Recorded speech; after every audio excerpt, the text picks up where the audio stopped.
It's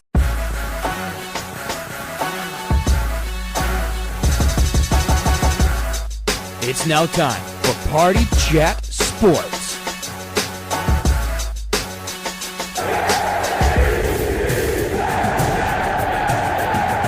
The only thing else I got to say is, how about them Cowboys?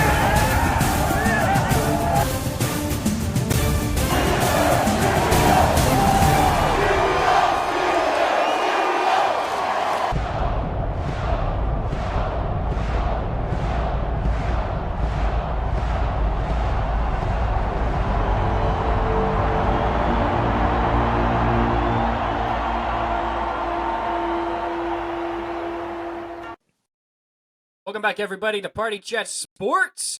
The gang's all here once Cam decides to slide in and join us. Cam, where are you at? What the hell? He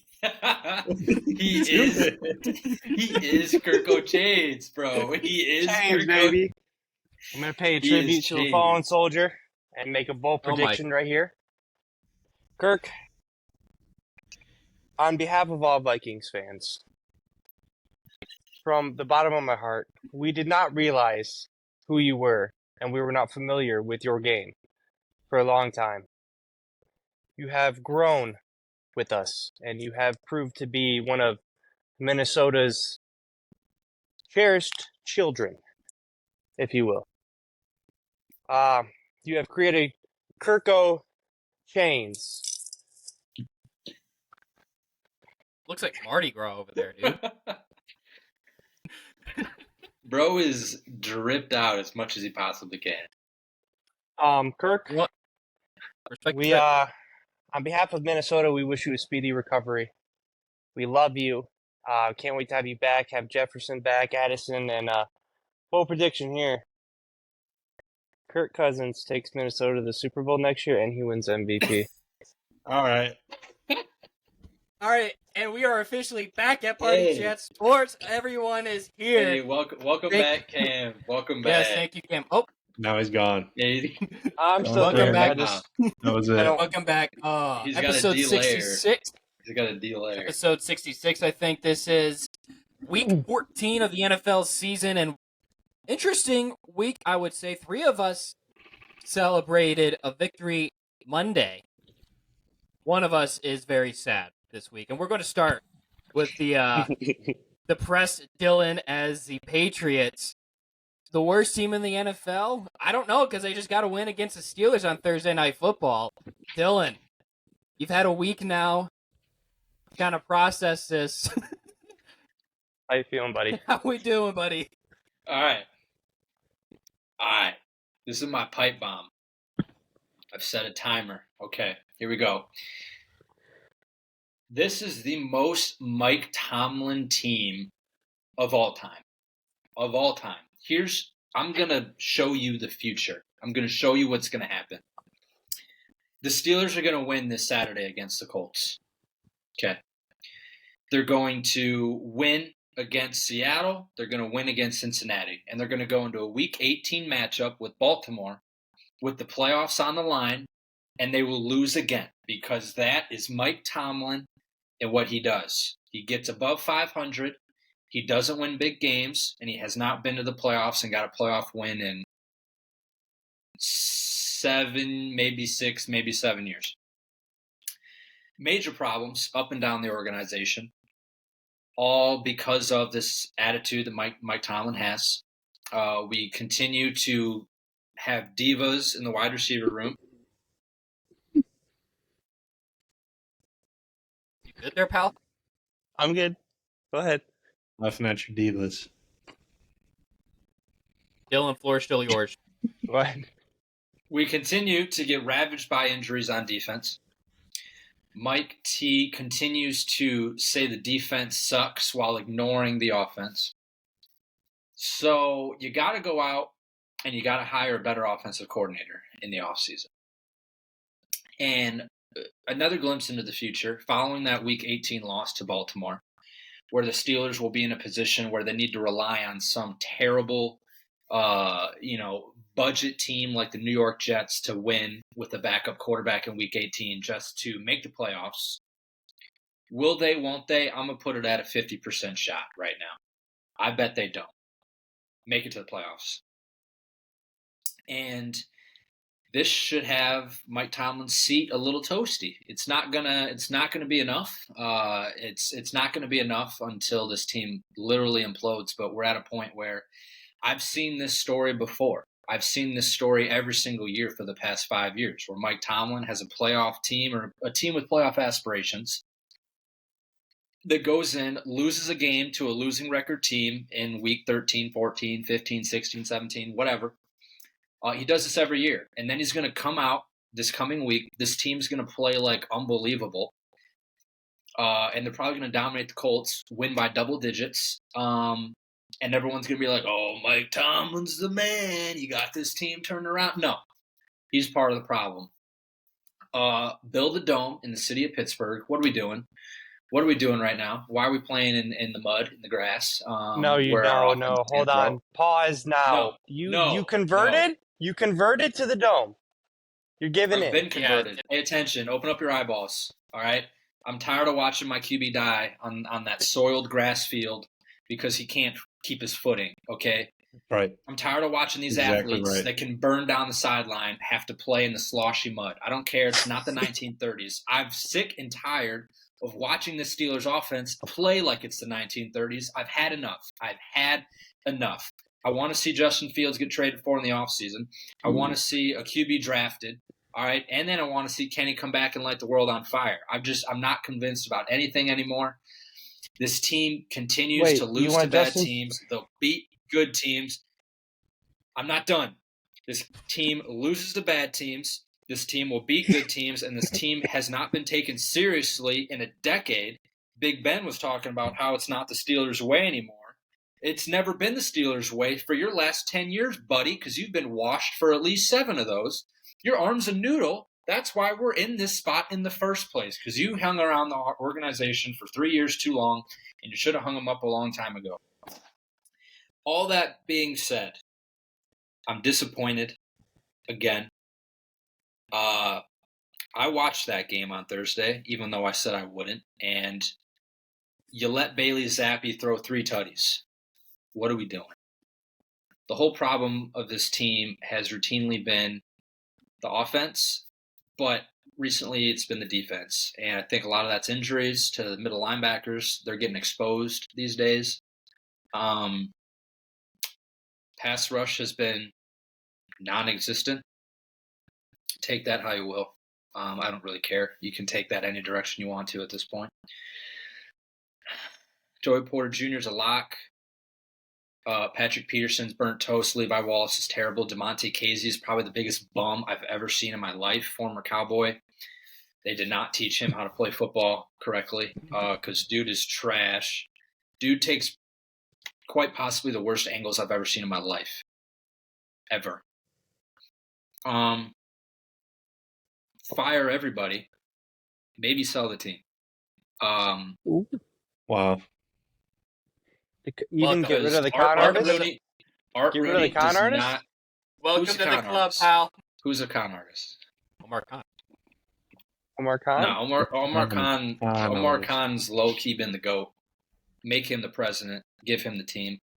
He'll lead us in the I have right a direction. question. I have a question that goes with your rant. If Okay. Mike Tomlin was to get fired, how enticing He's not is gonna that get head fired. coaching job? He's going to get traded for a first-round How pick. enticing would the head coaching job be with that team? It'd be probably the most enticing head coach opening in the league. Over Barring- the Chargers? Yeah, I think it depends on what other openings Justin there are. Herbert? I would take the Chargers opening. I think that's going to be the best one out there. Yeah, I mean, if you want to look at roster, sure. But this is a team from a coach standpoint. If you want stability in your job to keep around That's for true. 15-plus years, this team has had 3 coaches since the 60s. This team, again, this whole Steelers way thing where they're a championship organization has been around since the 60s. And this roster is going in the wrong direction.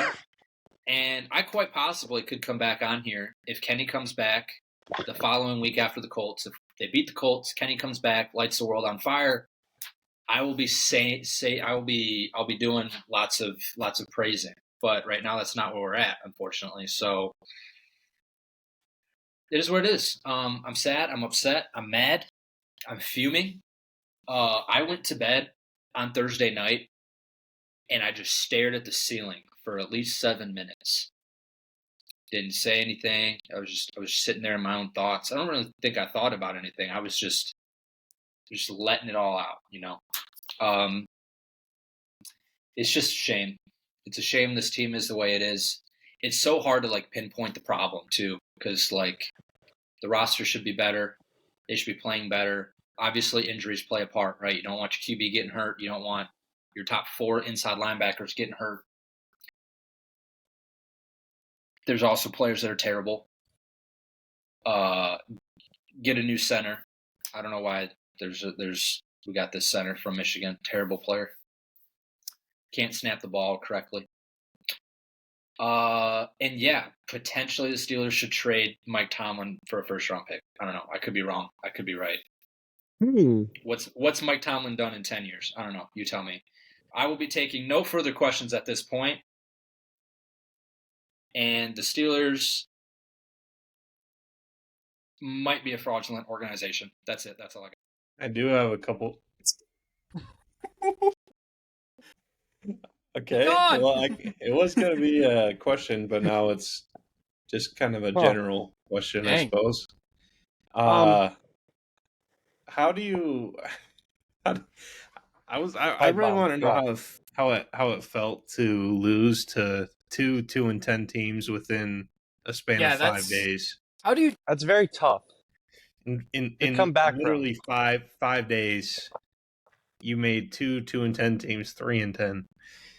At the same time, though, you're 7-6. Collapse. You're doing it at a good time, I guess. Yeah, but if you're that team, if you're going in the locker room, like you're going out to the practice field, coaches are like, "We got a great game plan for this week." You're looking at those coaches like, "Bitch, you see who we just lost to?" Bailey Zappi. In a span of 5 days, we just, like Drew said, you've lost to 2-10, 2-win teams or whatever. In a span of 5 days, you really going to trust the coaches that say, "Hey, we got a great game plan for this week"? After that, you're going to start trusting the other players around you. That's got to be soul crushing for everybody. And it's a shame Dillon's not here for that. Apparently, his signal dropped. But yeah. Okay. No, it didn't. Okay. He said he needed. He said he had work. He said he had work, and he's an important businessman. But good job to New England, though. You guys actually looked like a football team this time. Bailey Zappi might be keep playing good, and he has a shot. But I don't think with their draft pick, give him all the chances in the world. Give him all the chances in the world. He's get his trade value up too. Honestly, nope. Keep him. Him and Mac Jones are going to make a hell of a duo at quarterback. You don't think they're going to get a top quarterback if they're in the top 3? Now, if they got Bailey Zappi, I see what you're doing. That win was huge for me, by the way, because I was hardcore cheering for or wanting the Patriots to win that game, and it seemed like by halftime, it seemed like it was over at halftime. It wasn't. It was 21-10 at halftime, but the way the Steelers were rolling, there was no hope at all. None.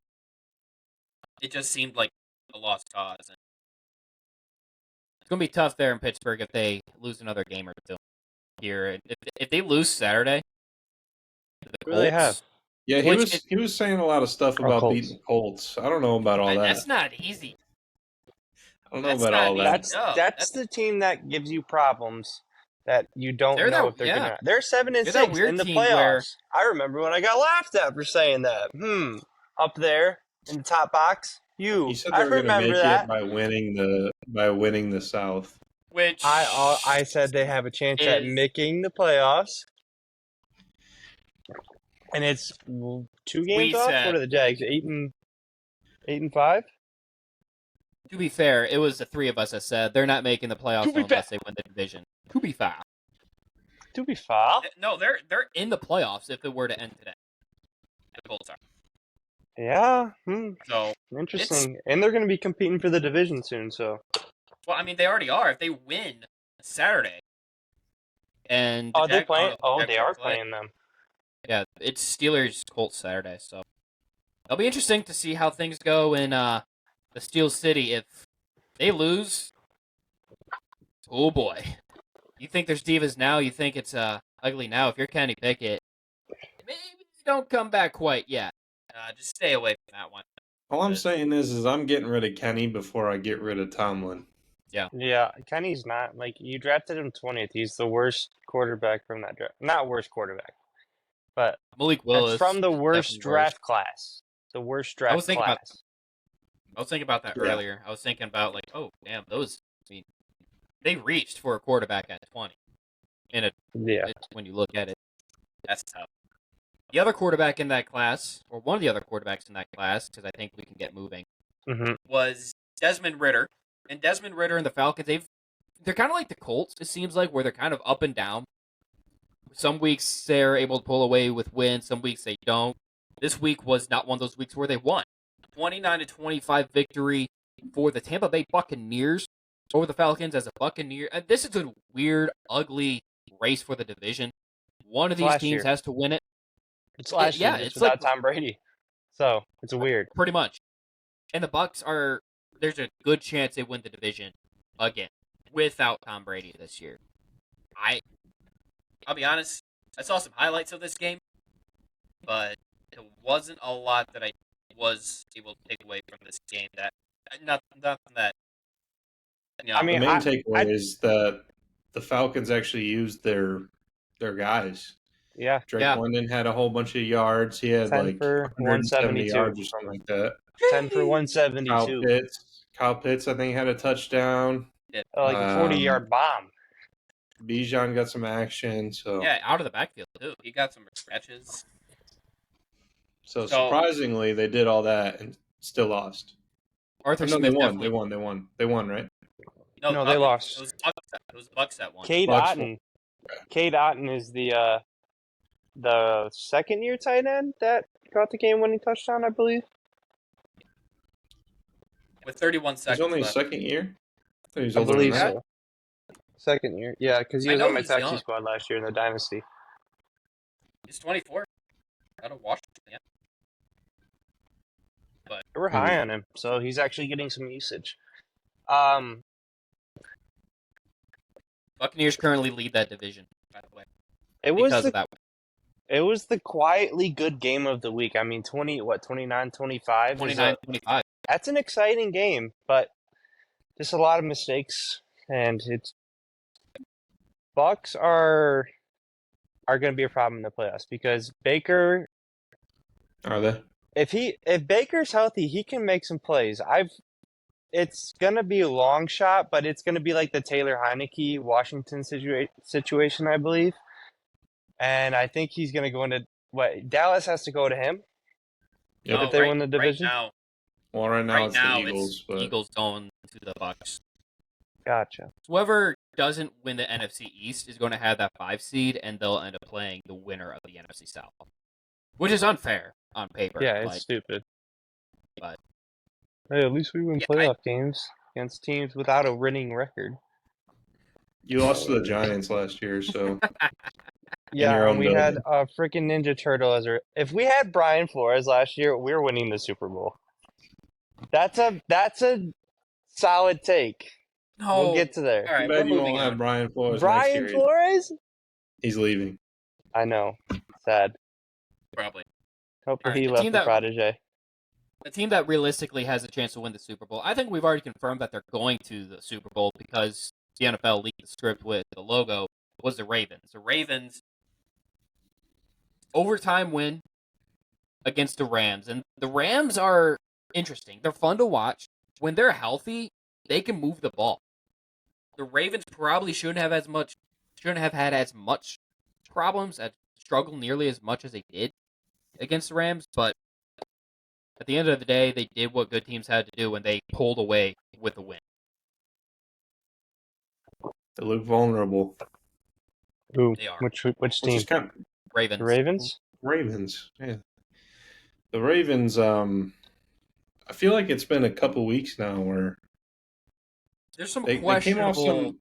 they came off some impressive wins, and that started to change people's, at least my view on them, and then the last few weeks have been not as impressive. I mean, they're still winning games, but Yeah, at the end of the day, it's difficult to win in the NFL, but you had, in a span of 3 weeks, you had a 38-6 win against the Lions, and then a 37-3 win against the Seahawks. Sandwiched in the middle there, though, was only a 31-24 win against the Cardinals. And then since you lost to the Browns, you beat the Bengals in Thursday Night Football when Joe Burrow got hurt, 34-20. Ravens beat the Chargers 20-10, and then overtime win. It had to go to overtime. This is a game that shouldn't have had to go to overtime.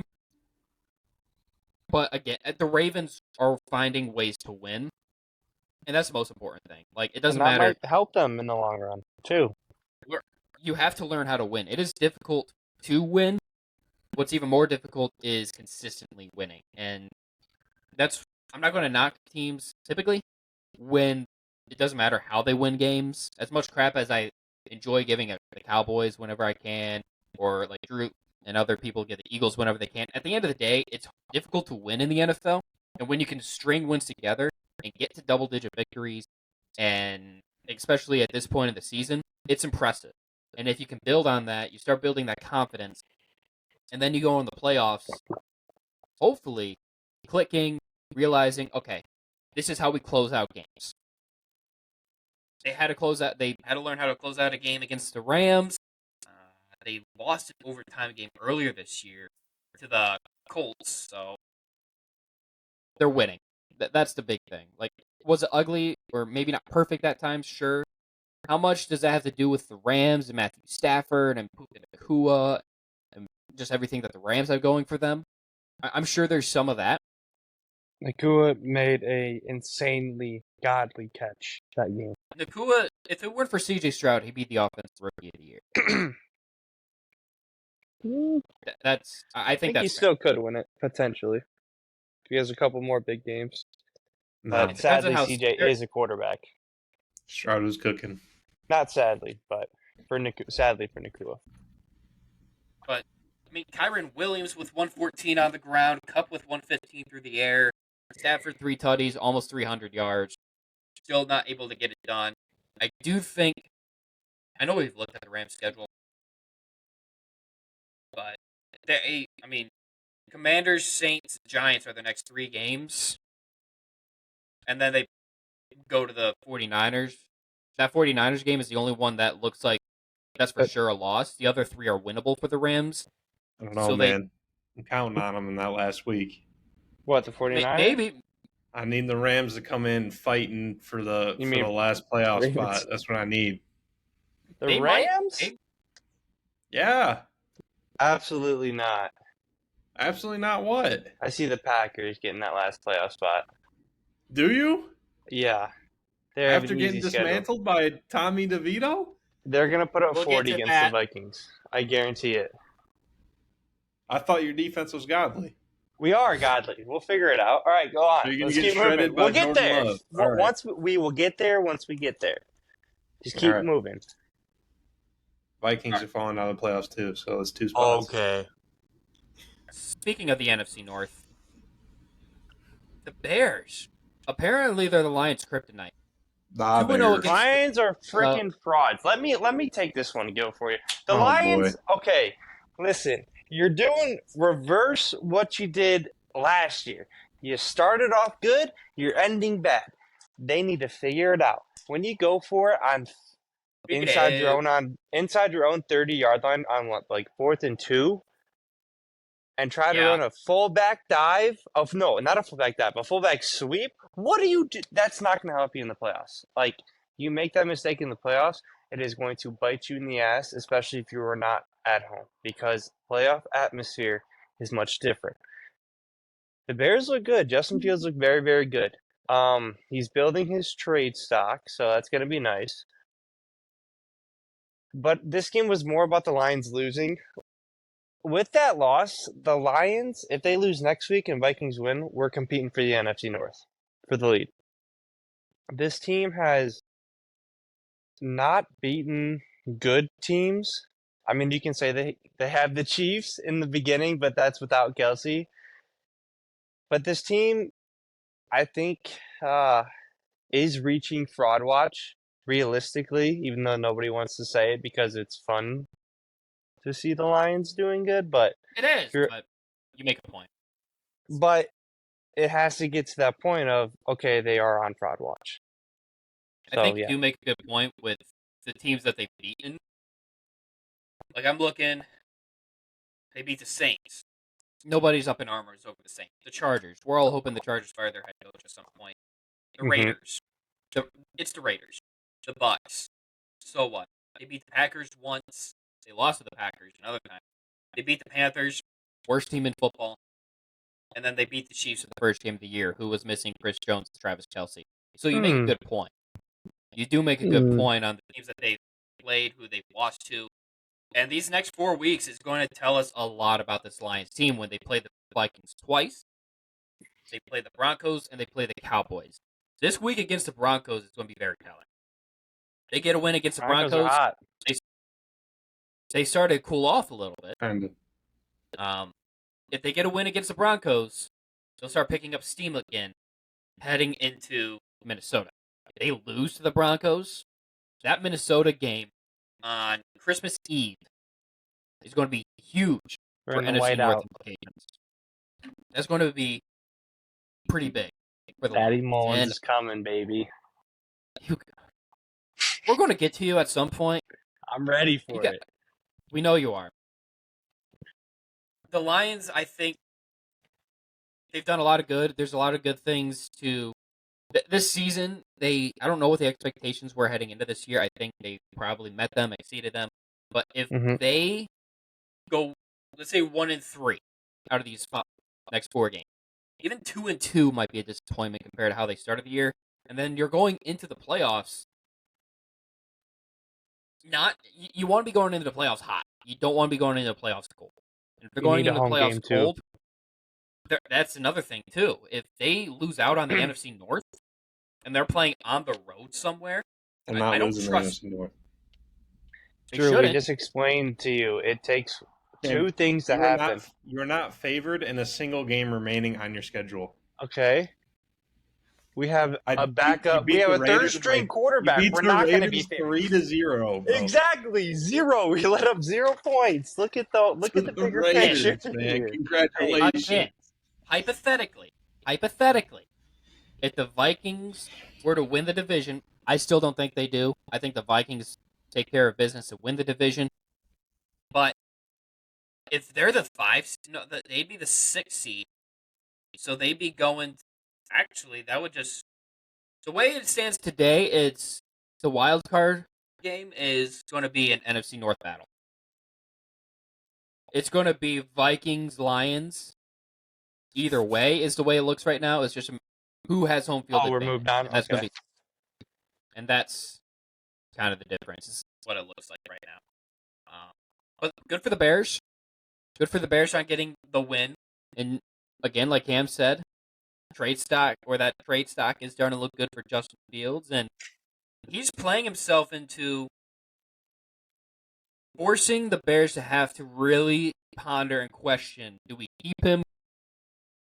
Try this one more time to build around him, or do we trade him?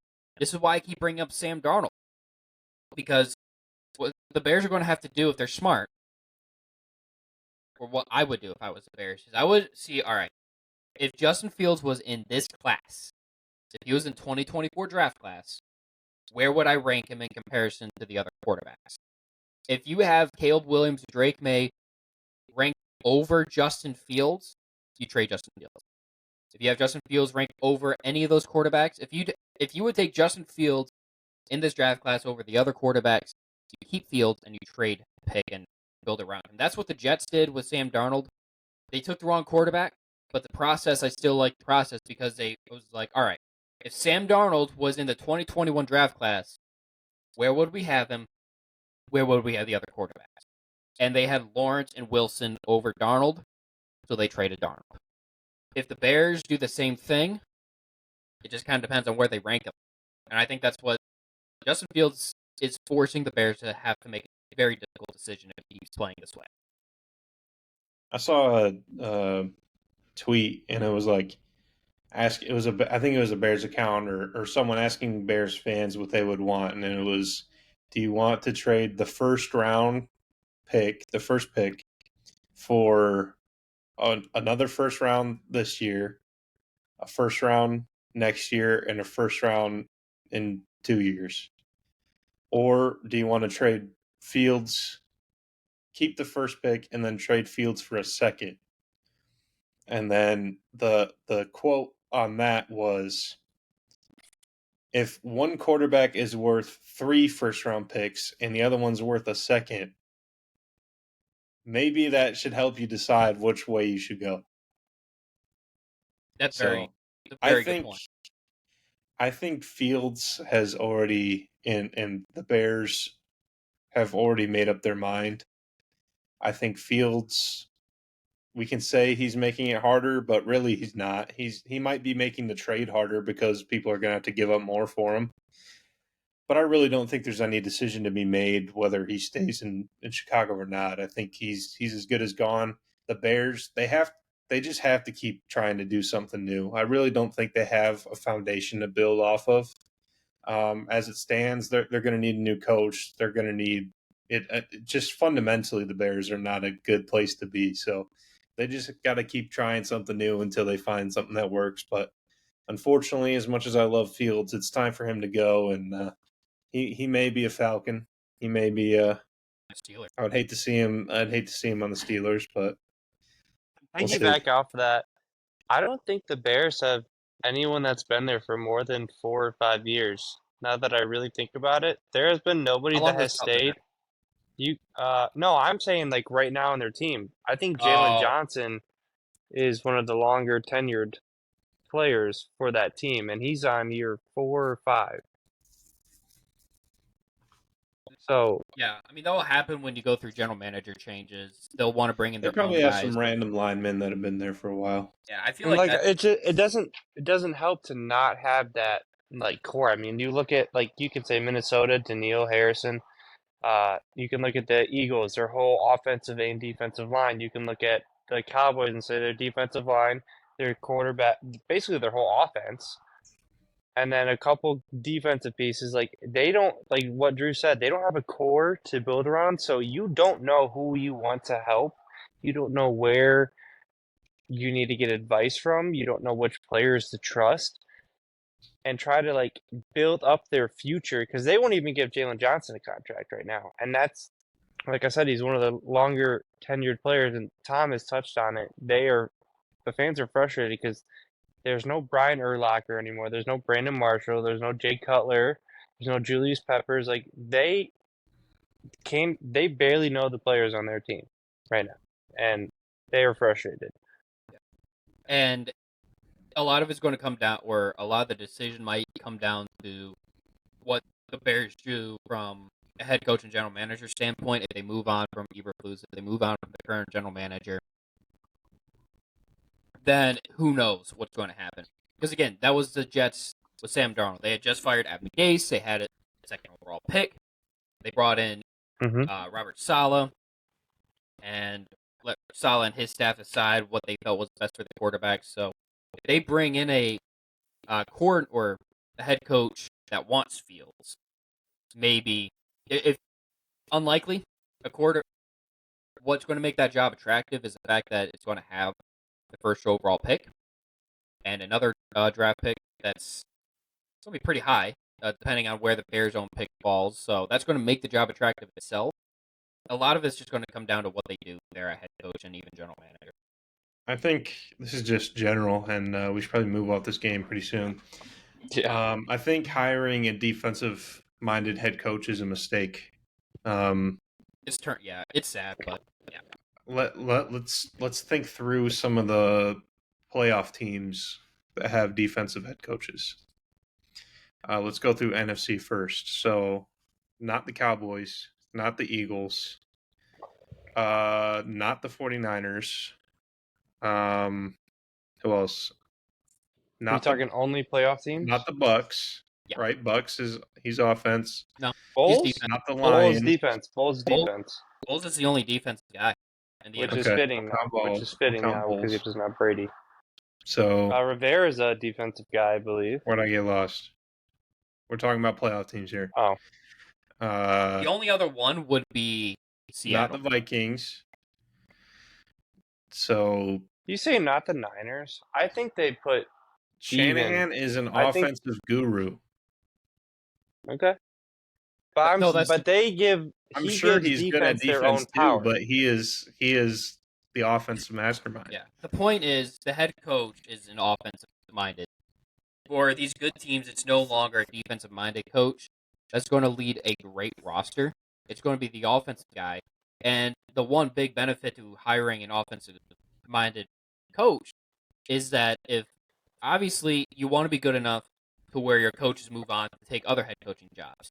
You don't want to be in a spot where if your offensive coordinator moves on, it ruins everything. And the way the offensive coordinators think, this is one thing that, the Jets fan have a problem with Saleh is he doesn't think aggressively. He thinks passive. He thinks conservative. That doesn't really work in the NFL anymore where it's all aggressive and the offensive-minded guy is more aggressive. Where a defensive-minded coach is typically more conservative. They're just trying to do their jobs while the offensive-minded guy is trying to push the ball and trying to, again, be, I keep using this word, but as aggressive as possible. And the only coaches in the NFC that I see that come from defensive backgrounds, Todd Bowles with the Buccaneers, Pete Carroll, Seahawks, Dennis Allen, Saints. Those are the only ones that are playoff contenders right now. The ones that are not playoff contenders, the Giants, offensive-minded guy, which, maybe they make playoffs, highly unlikely. Bears, this is how this whole conversation started. Cam mentioned Rivera with the Commanders, and then Cardinals just hired Gannon. You have to have an offensive guy. And if you look Dable's the offensive guy, is he not? He's the offensive guy, but, if you look at that roster, they might be exceeding expectations in large part because they have the offensive guy. Yeah. What's the chances What's the chances a Jonathan Gannon is getting the production out of Tommy DeVito that Dable is getting?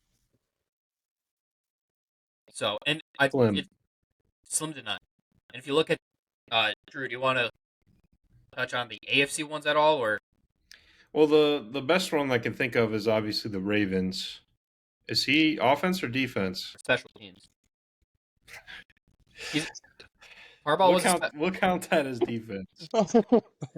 he was a special teams coordinator. Yeah, I knew that, but he feels like a defensive coach. Let's see, what did he's a defensive back. I was going to look at defensive backs. Yeah.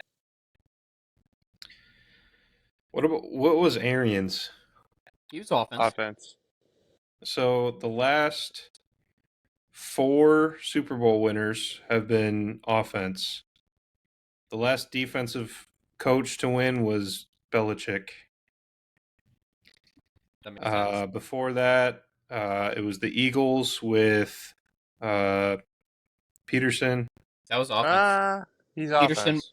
So Peterson was the offensive coordinator. Why do you think The they only wanted Trevor Lawrence? Belichick head coach to win was Harbaugh. recently who was the coach of the Broncos when they won against the Panthers? Gary Kubiak, who was an offensive guy. Offense. Okay. They fired John Seattle. Fox to get there. Oh, yeah, it would be Seattle and Carroll. But still, it's been, like I said, it's been 4 years since a defensive coach won.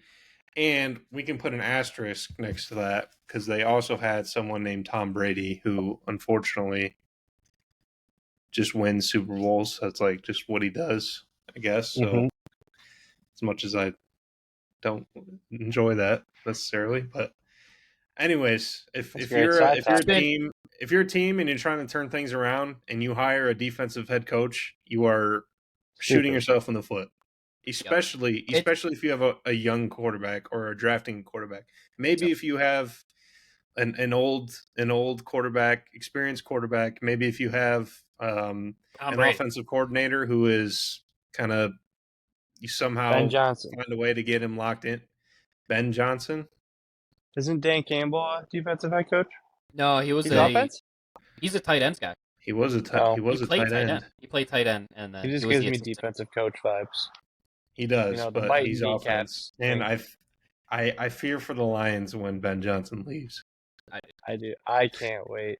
Are we Let's still move talking on. about the Bears and the Lions? Let's move on. Unfortunately, yeah. Let's go. We need to Yeah. move on to Fly through a Cincinnati. couple, probably. This Cincinnati one's just got they just got a big win over the Colts, who we said Colts were an interesting team. They can get a win, they can also lay duds. And Jake Browning looks solid. 34-14 win for the Bengals over the Colts. Yeah, we'll find out next week. This was a big Brian- win for the Bengals' playoff hopes. So what? They needed this. Yes.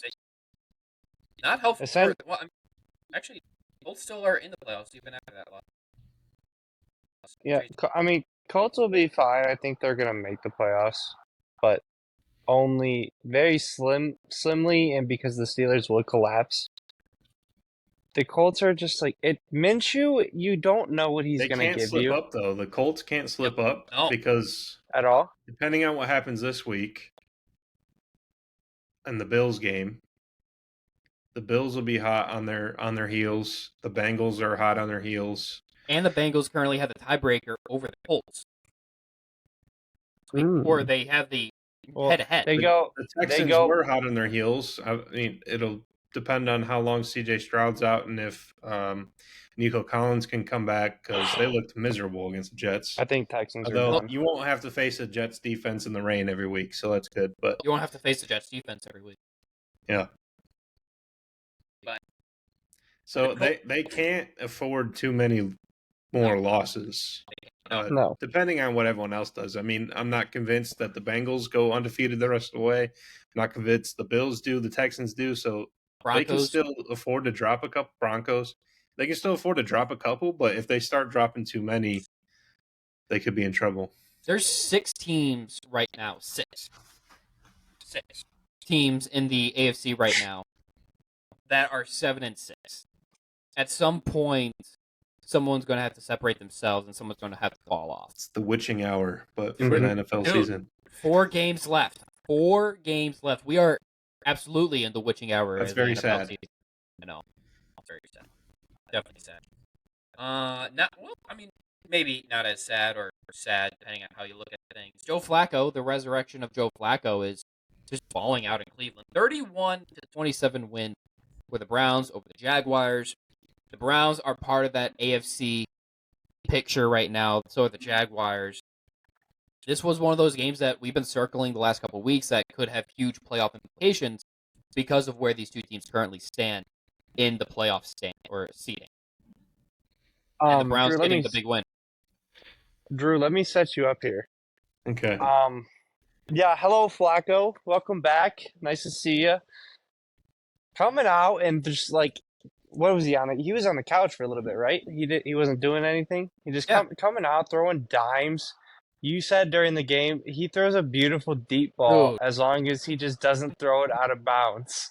So His deep ball I mean- is so beautiful. It's got nice arches. It's a thing of beauty. It's so nice to see.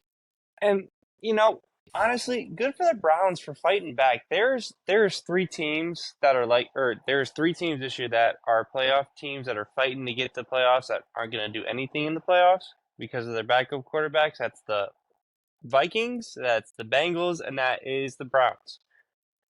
If Joe Flacco can just keep this up for a little bit, he doesn't have to play a full season right now, so he's a little bit more fresh than everybody. But oh my gosh. Trevor, what did I say? Hold on. Well, Get it Trevor out. Law picks, Drew. Go ahead. Pretty He's good. just proven how he's I like it. not a top 10 quarterback. We give him Yeah, props, and then he does this. absolute disaster class from Trevor Lawrence, and you No, can what? Oh, you don't like you it can that give much, I him guess. you can give him a pass. He got injured last week. They made him walk a mile on his sprained ankle for some reason. Maybe that's why they made him walk on it too much after he got injured. But going up against a good Browns defense, but the Jags were recently one game removed from the one seed in the AFC. So if you have those kind of aspirations, you can't be like, oh, but we had to play good defense. Okay. So like You got to play Playing good defense. Flacco. yeah. You're playing against and you're Flacco. going against Joe Flacco, who just came off the couch a couple weeks ago, like you said. So not a great showing. Not a great showing for the Jags. They did make it close, but you can't be doing that. Can't be doing that when they're in the lead of the South, but if they keep doing that, it's not gonna hold for very long. So they got to figure out how to turn something around. Their defense looks terrible. It's just I've never had faith in the Jags, and I will not have faith in the Jags going forward. Everyone that said Lawrence is a top 10 quarterback, what I tell you, We've been on that one for a while. I mean, I said I would accept it when I see it. It was a lot of projecting. They projected Lawrence to take the next step. He has not done so yet. He's had some moments, but he's also had, 3 touchdowns and 3 interceptions. It's not great. And it just felt like a game you had to win because they play the Ravens this week. It's not good. Not good. Not good at all. Colts, Jaguars play the Ravens. Colts play the Steelers. The AFC South is very much still up for grabs, especially depending on what happened this week. Who do the Texans play? Texans play the Titans. Like, you mentioned the Jaguars were in a spot where they could, position themselves for the 1 seed, and now they're fighting for their playoff lives because of a couple bad losses. So, not great showing for them. But great for the Browns, who the Browns drew second team. Have the Bears this week, and then they play the Texans. That Texans-Browns game should be delightful. It should be great. Thursday night football against the Jets, probably not so much. And then they go to the Bengals. They're winning at least 2 more games. Minimum. They could go 4-0 the rest of the way they're playing. Do I think I they would do? not want to play the Browns in the playoffs. No. No, When it's cold, absolutely not. and you're going to have to rely on your defense or your Kansas City offense. revenge game. Dude, we'll get to them. Busting with the boys. Taylor Lewan said that the Broncos are going to win the AFC West. That was I kind can of see his it. whole take, and it's not going to happen. The NFL won't let it happen. It's not impossible. It's not impossible the way those teams They're are playing. 7-6. What is impossible is for the Panthers to win a damn football game, unless it's against the Texans. 28-6 win for the Saints over the Panthers, and Bryce Young looks terrible, but I don't know how fair it is to evaluate him when the other 52 players on the active roster look terrible as well. What a duel. I remember sending the tweet of absolute quarterback duel happening in that game between Derek Carr and Bryce Young. And then we saw Jameis Winston. Neither quarterback wanted to win. Derek Carr, man, I think this is He's something done. that we don't talk He's about good. enough. He's Like good. we thought Derek Carr and the Saints was gonna walk their way to the NFC South championship. Well, that's why Dillon took him. That's why Dillon took him as their second team. We thought they were gonna have finally a decent quarterback to win some games, and he has been anything but. He looks terrible. I think, dude, I don't. Dude, when you're fighting your Who offensive would want lineman, him? Who You're would want fighting him your next offensive year? lineman. Yeah, your offensive line are freaking cooking you as you're walking off the field. Yep. Like, apparently no one likes him, Chris Olave, or at least Chris Olave no one was getting believes in him. arrested just so he wouldn't have to worry about playing with Yeah. Derek Carr. He's Like, trying to get officer, away from Derek. hey, help me, Derek is officer. They're so bad. He's so bad. Unfortunately, because I'm sure Derek Carr's a good person. He seems like a good person. And again, like, I don't think calling someone bad is like attacking their character. Like, I wish the best for everyone in the NFL mostly, but mostly there's a few that wear brown. Anyways, they need to do something at quarterback. What are you doing over there? I'm trying to think. Gotcha. Wear brown for. You'll get Yes. it. I believe Yes. in you, Cam. You'll get there. Yeah, Derek Carr is just not it, man. And I don't know who would want him next year. I don't know what the Saints' plan is at quarterback going forward. They don't really have much to work with, and Derek Carr's not saving you. Jameis Winston is probably not saving. Keep working through it, Cam. I know. I'm watching the gears turn. Cam, Wait, there's what's one the- team that wears brown, man. Wait, why? But why'd you count the 4? Huh? I wonder if players wear numbers. Players we don't like. Players that do not deserve good things in life. Light bulb click. Watched it happen. What were you saying, There's Drew? TikTok clip right there. I'm just saying, Derek Carr. I don't know where he would go next if there is a next. I don't know. Can they get out of his As a contract? starter. Like, that's another thing, I don't too. know. I saw a report. I don't know how true this is. This is probably just some internet troll. But I saw something that said the Saints, because Derek Carr was hurt, it seemed like he was rushed back to play. What I saw was the Saints wanted to make sure Derek Carr was playing so that Jameis Winston didn't look like a better quarterback. Because they didn't want to be in a spot where they had to bench Carr for Jameis. How true that is, I don't know. It's the NFL. You do that. You just never know. But Doesn't even make sense.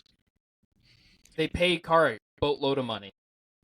At the end of the So day, the Raiders paid Jimmy G a boatload and started Aiden O'Connell anyways. They didn't start Aiden Sometimes O'Connell. They didn't start him until they fired.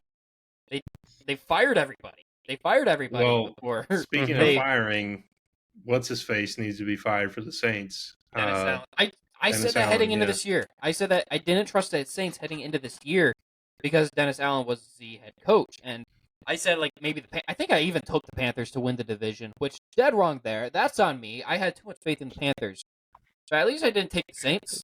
Did I take him with you? Or did I take the Saints? We did that video. We did. We'll have to go back to the files for that one. I think I took the Saints. This said Derek Carr. Yeah. I think the biggest takeaway from this game, though, what makes it funnier, is because of how bad Bryce Young is and what Frank Wright already got fired.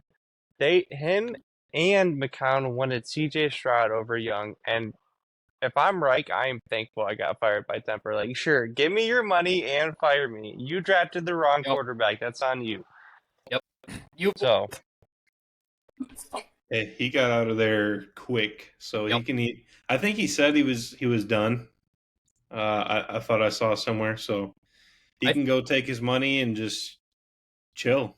Like, not have to worry about trying to rebuild the team and coach up a young quarterback and having that pressure on you from the fans and from ownership. Now he's just sitting back and being rich. I could see him heading to very life. I could see him just being like one of those offensive consultants that like stops by at training camp and it's like one of those random guys that is just on the staff in some sort of consultant job or scout or whatever. Just laid back. Like Jim Caldwell. Jim Caldwell's just out there being some sort of office guy for who knows what team. I know he's on one, but I can't remember which one. I want to say Doug Peterson did it for a little bit. Went between the Eagles and Jacksonville. Could definitely be wrong, but that's kind of what I see Frank Reich doing. It's just kind of just chilling. He's going to pop. We're going to see him. We're going to see a couple pictures of him at different training camps. next year, and that's just kind of going to be his role. All right, this game started ugly. We had 2 games this week that the halftime score was 0-0. This being one of them. And then, somehow, magically, the Jets found 30 points to pull that out of their ass for the first time this year. 30 offensive points. Impressive by the Jets. 30-6 win against Texans. What are you laughing at? You good there? Good there, pal?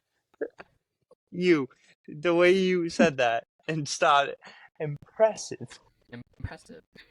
I try to, yeah. Okay. Go ahead. Continue. It started bad. It felt like it was going to be a very defensive battle, which is what the Jets' strength is.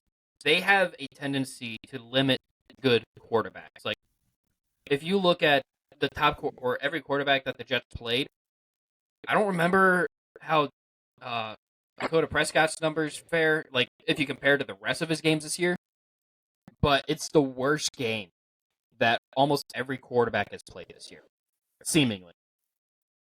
I don't know. I'm sure Prescott might be one of those outliers, but I will look it up for you. Don't worry. Quarterbacks struggle against the Jets. We have the best cornerback duo trio in the NFL. Sauce Gardner, DJ Reed, they played phenomenal. And yes, it didn't help. The Seahawks? Just real quick, let me tell you. Dak went 31 of 38 for 255 yards and 2 touchdowns. He was the best quarterback, or he put up the best numbers against the Jets defense compared to almost every other quarterback, if not every other quarterback. I saw another thing, and I was fine with it, and it was Jets versus good quarterbacks when the Jets are home. So I'll give you that one. Yeah, because MetLife Stadium just is cursed. It kills every quarterback, so that's part of it. The Jets defense is phenomenal, and that's kind of been the story all year, is the defense. And the defense was holding down the fort while the offense struggled. And I said a couple weeks ago when Zach Wilson was benched, I said last week, Zach Wilson probably did deserve to be benched. But he was not the problem. He wasn't the solution, but he was not the biggest problem the Jets had offensively. They had a lot of other problems. And Tim Boyle, starting him over Zach Wilson, it's not looking great, Pat. It's not looking great. Good for Zach, though. I do want to give Zach his flowers for this game. Everybody's been hating on him. Fair. For the most part, fair. He's been one of the biggest busts of all time at quarterback. He just played his best game. Probably his best half of football, definitely. And even in the first half, like, he started 5 for 5. They just weren't finishing drives. Was kind of the biggest issue I had with the Jets offensively. It's raining. Okay. It's hard Teams to catch play balls in the rain. Teams, they play in the rain all the time. You've been playing in the rain since high school, since Pee Wee. Like, get used to it. He still put up, I think he had 300 yards, 2 tutties. The fact that they scored 30 points in the second half offensively blew my mind. Like, when they scored 1 touchdown, I'm like, oh, cool. That's it. And then they score another. I'm like, no way. I was cheering you on. Cam was cheering for the Jets more than I was. I can attest to that. Because I'm sitting there, because I'm just dead inside when it comes to the Jets. He's like, why aren't you cheering? I don't know. Yeah.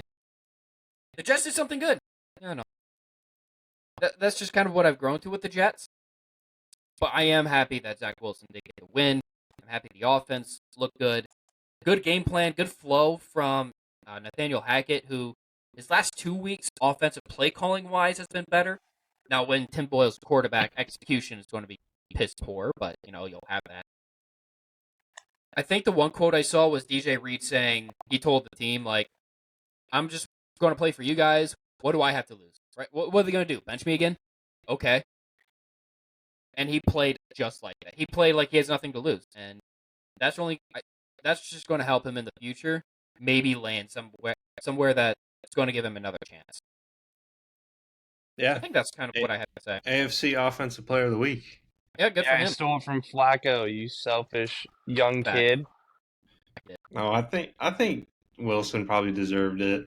He did. Just do it on a different week. a big win in the rain against a team, the Texans, who everyone was like, "Oh, they're coming on, they're getting hot." Yeah. One of the better young teams. And if you told me that the score was going to be 30-6 before the game, I would believe you. I've been like, oh, okay, cool. Had you told me that was the Jets that scored the 30 points, I would not have believed. Without a shadow of a doubt, I would not have believed that at all. But And yeah, the Texans one of couldn't the do things, anything. yeah, one of the things, and obviously Tank Dell got injured, Nico Collins got injured, and Stroud did not look very good. And it was a good Jets defense. It was in the rain. It was on MetLife turf, so I guess you can give them some excuses, but it's kind of like it reinforces why you can't evaluate Bryce Young and his situation very well right now, because as soon as CJ didn't have good receivers, he didn't look great either. And, it goes for quarterbacks in general. I mean, look at even Patrick Mahomes right now. If you don't have guys that can catch the ball, you can throw the best ball in the world, but someone's got to catch it. So, Someone's got to really be bad game outside. for Stroud, which is unfortunate, especially coming away with an injury as well. Was it ruled a concussion, or is he out this week? When I saw him hit the turf, I'm like, oh no, because he hit. Yeah, it was pretty bad. Bang. And that turf sucks. If we have not explained that enough. So, yeah, I mean, that one doesn't necessarily. It's not necessarily the turf's fault. I mean, if you get your head slammed anywhere, I'd rather get slammed into a grass field than the turf field, because underneath the turf, that padding is it's cement. Yeah, and that's what people say. But still, either way, you get driven down on your back like that, and your head bounces off the ground. Probably not going to be a good outcome for you. So, but still, bad game for the Texans. Jets look pretty good. So I like Zach Wilson as kind of I don't know, as a Underdog story. as an underdog, as a villain. Let's make him a villain. He didn't want to play. He didn't want to do this and that. He comes out here. He's like, you know what? I'll show you who doesn't want to play. So after the Chiefs AC game, Player of the Week. After the Chiefs game, where that was probably Zach's best game prior to this one, and that one's still up there just because of under the lights and whatnot. But him losing, him being like, I lost this game, and then the picture of him and Mahomes after the game where he's just like dead eyes. Every Jets fan was like, Zach Wilson's villain arc. Zach Wilson's villain arc. This is his origin story right here. That was kind of the hoping that this would be his villain arc, and maybe now after him getting benched and him being like, "Go ahead, bench me again." I mean, you can't do. I see the options you have. Bench me. Do it. This guy over here threw not even 2 touchdowns in college. You think you're gonna put him over me? Yeah, so bad. That freaking rat. And now the Jets have an interesting matchup against the Dolphins, which, again, interesting. Better hope it rains. I thought that was unwinnable. It's supposed to rain. It's supposed to rain in Miami. What'd you say? I originally, looking at the future schedule for the Jets and the Dolphins before this week, I had thought that the Jets were kind of done and the Dolphins were going to win this easily. Yep. But this week's events have proved that to not be the case at all. It's the NFL. You never know. I've seen this story. I've seen the story before where, especially with Zach, that Kansas City game. It looks like, maybe some gears are turning. Maybe he is taking a step, maybe baby step. With him, it's just consistency. It's always been consistency. It's 1 step forward, 2 steps back a lot of times for him. And the 2 steps back are like huge steps, like terrible steps back. If he plays like he did against the Texans, if he plays that same way next Sunday against the Dolphins, and he is able to carry that performance over, Jets have a good chance to win. If he regresses back to the mean, or regresses and doesn't play that way, Dolphins probably do take care of business. With him, it's always going to be consistency, and if he can stack these performances together. But that's the NFL. I mean, some weeks you're hot, some weeks you're back to what you normally are. Oh, speaking. So, this game, right, the Jets-Texans 0-0 at halftime. This game should have been 0-0, should have been a tie. This was the worst game I've seen in a long time. A soccer score, like 3-0, and we're cheering like we just won the freaking Super Bowl. Everyone should get refunds who was at the game. My eyes. I saw a tweet that was, is that the first time that a football team and the city's hockey team have both won with the same score? That is my Wild did win too. You're wild, bro. You ain't watching no hockey. Name one hockey. I watch hockey. Connor Bedard. Connor McDavid. I don't know if you're right or not. Just naming off names. Just naming off I have no idea. The hockey LeBron James. Go. Okay, there you go. Okay, I was going to say, if you don't know who Connor Bedard is, Sidney Crosby. There you go. Name one player on the Wild. On the Wild? Kaprizov. He was like the number 2 pick. 3. Yeah. No. Kaprizov. Got some tomatoes and cheese. Caprese. Okay. 3-0. Cam. Boo. I mean, I'm mad you get to talk about this game. It's been leaking this entire episode so far. Like, you've had a lot of things that have been coming out, like Nick Mullins. You've been saying things. Let's just blow Daddy Mullins. Let's just blow this thing up and just completely get this out of the system now. All right, my boys got it done. You know, this defense, if this was a different year, if this was put on last year's team, the Cowboys aren't winning 40-3. Jets aren't coming close to this. 35-7. Let that be known. That team is winning the Super Bowl. This team has a lot. Okay, I know what I have to do. A good time to use that. I'm gonna send you a Christmas gift for the pod. You can reveal it on the pod. This team was riding high, and I think they got a little cocky. Josh Dobbs, I think he just needs to get traded after 3 games for every team he plays for. I thank you for the memories, but Kareem Jackson gave you a hit that made you not learn how to take off. Can't throw the ball. Thank you, Josh Dobbs. In comes Daddy Mullins. Daddy Mullins is our Nick Foles. He's going to be the perfect game manager. He is Kirk Cousins' protege. That is why he's been with Minnesota for 2 or 3 years. He made George Kittle an 1,800-yard receiver, or 1,800-yard tight end. So, I saw that on Twitter. 180 yards. 1,800 a lot, dude. 1,800 is like 1,800? 180-yard game. 1,800 is like the best season ever for a tight end. We're moving on. Mistake, my bad. This team looked very good on defense. The offense, we lose Kirk Cousins, and we have no idea what we're doing when Josh Dobbs can't escape the pocket. I'd still like to see Jaron Hall if Nick Mullins can perform, but defense has allowed 1 touchdown in the last 12 quarters.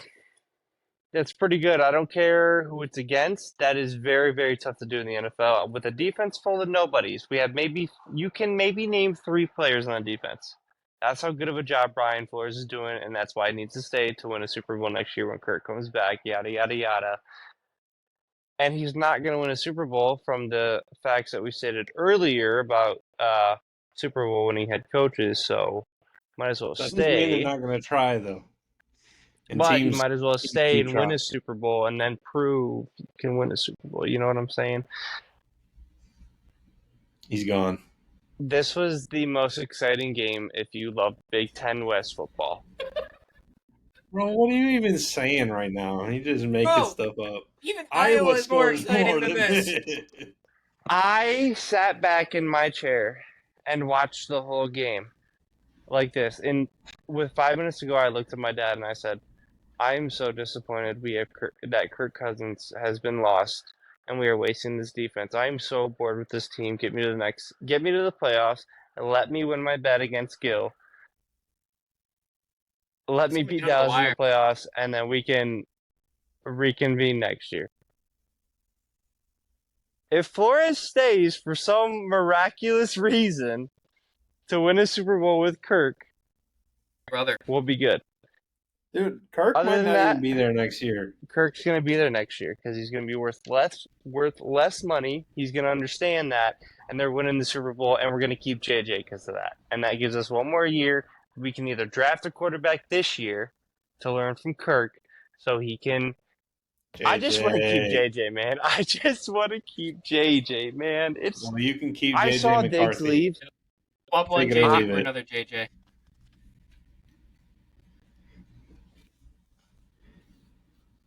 You good there, pal? I don't want JJ McCarthy. I can't take that. That's too bad. It's so It's gonna so happen. realistic. It's so realistic. It is. Dude, you're gonna Accept it. Start watching JJ film. just don't watch any games against us. That will make you cry. Yeah. What I say, I had to plug in my phone unless you want all my video lost. So we're gonna look at you Hold on, sideways. hold on. Let me see if I can do this. what I say to you the other day that I almost admire Your blind optimism. your blind optimism. Something like that. It was My blind fandom. yes. My fandom blinds me. I almost admire how much your fandom blind. Yes, I said that the other day, and it's still true. Still, are you freaking serious? No, this is not happening, dude. Uh-huh. Look at Stop. that. That's crazy. Look at the colors. Gil, wait, pull it back up. Pull it back up. Pull it back up. Brother. I can promise Pull back you. up. Okay, you see that purple? That's Vikings purple. And It's Nick Ravens. Mullins is this year's Nick Foles. That's Ravens. and I can't wait to play the Chiefs again in the playoffs and beat them. That's going to be crazy. I can't wait for Ravens the Vikings. purple. I can't wait for the Ravens to not even. I can't wait for the Vikings to not even make the playoffs. That's gonna be funny. I think we It's- make the playoffs. The tweet I saw earlier was the Vikings are not favored in a single game remaining on their schedule. No, The we're not. closest game is the Bengals. Bengals are favored by 3, I believe. And you still have a 65% chance of making the playoffs. The Lions just lost to the Bears. Let up 28. Okay. We didn't let up a touchdown against them. You didn't score a touchdown either. No, but that was Josh Dobbs. No, we did score one in the last 2 minutes. Okay. Thank you. Some teams I'm are not just other scared teams' of the kryptonite. Lions.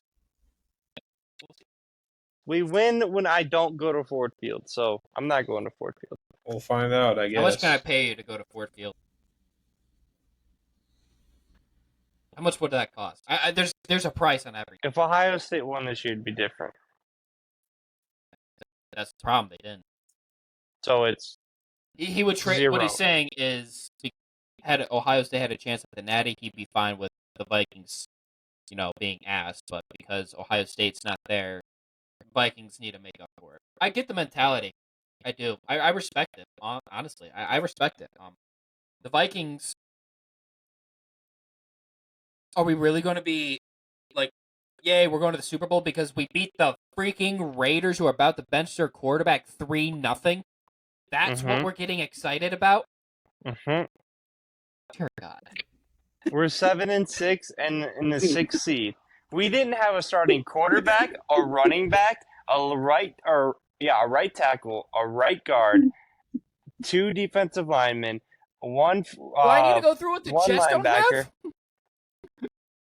Who are you guys even missing? Jets. You weren't missing anybody. Us? Brother, we are on our 9th different offensive line combination this year. Every offensive lineman that plays for the Jets gets injured, and then the backups get injured. The Tetris offensive lineman is a mess, but whatever. I mean, we're not missing anybody. We still put up more than 3 freaking points. Hey, with that's Tim fine. Boyle. You With play Tim to win Boyle. the game. With Tim Boyle, we scored more than 3 points. All right. Just Yeah. throwing that out there. I cannot believe you have optimism after a 3-0 win. I We won the would game. be so miserable after a It'd be different 3-0 win. If the Cowboys beat someone 3-0, you would not have any optimism, and you would laugh at me for saying I think absolutely. the Cowboys are good. It'd be different. Okay, if, listen. If I saw Nick Mullins the whole game with Justin Jefferson, it'd be different. So Well, you'll get to see him the whole game We're next gonna week, and we'll find see out. what happens. Or this week. it'd be different Jamar Chase if, did not participate in practice, by the way. if this was a different sport, like soccer, and you won 3-0. Like if the Columbus Crew was kind of like, oh yeah, we won 3-0, which shout out to you guys. That'd be different, but because this is football, where touchdowns are worth 6, and you can't even get one of those, and the total was 3 for the game. Come on, You should be forced to take a loss for this game. The wanted it. conditions not. weren't the greatest. You both. It's Oh! indoors. It's indoors. God. The conditions weren't bad because the whole team was out hitting Vegas, hitting the strip the night before. That's the only excuse you can have. Yeah. All right, we need to Yeah, move on. I'll take that one. Yeah, we need to wrap this up soon. All right. 49ers, You're- which You're they're the hilarious. team. They're the red team in that Super Bowl logo, by the way. It's not going to be the Chiefs. It's the 49ers that are making the Super Bowl. Okay, we call them the Avengers all the time here. They won 28-16 against the Seahawks. And Brock Purdy, dude, for you Brock MVP. Purdy haters, he's not the MVP. That's Dakota Prescott. I got you. But Brock Purdy looked good. Like, he had some really good balls that he was throwing out there. The one to Debo where he was able to fit it right in between 2 defenders, like in that zone. He was able to find the pocket. Love that. That was a beautiful ball. It was absolutely beautiful ball. Love those around here. Brock Purdy looked good. A week after he skyrocketed up the MVP odds, this performance helped those that think Brock Purdy is the MVP. He's not. I would rather have Tyreek Hill or his teammate Christian McCaffrey as the MVP, but I digress. Still, look good for him and the rest of the team. Drew Lock did not look good. It didn't look terrible. You didn't look as bad as I thought, though. No, I think it was more a snowball towards the end. Like it was 14-10 at halftime, and then the second half they were only able to score the Seahawks 6 total points. So that second half was just a completely different story, and the 49ers were able to just roll away with it. DK needs to relax out there, man. You hear Well, what the Kyle It was Shanahan kind of DK invoked. Huh? Yeah. Was it?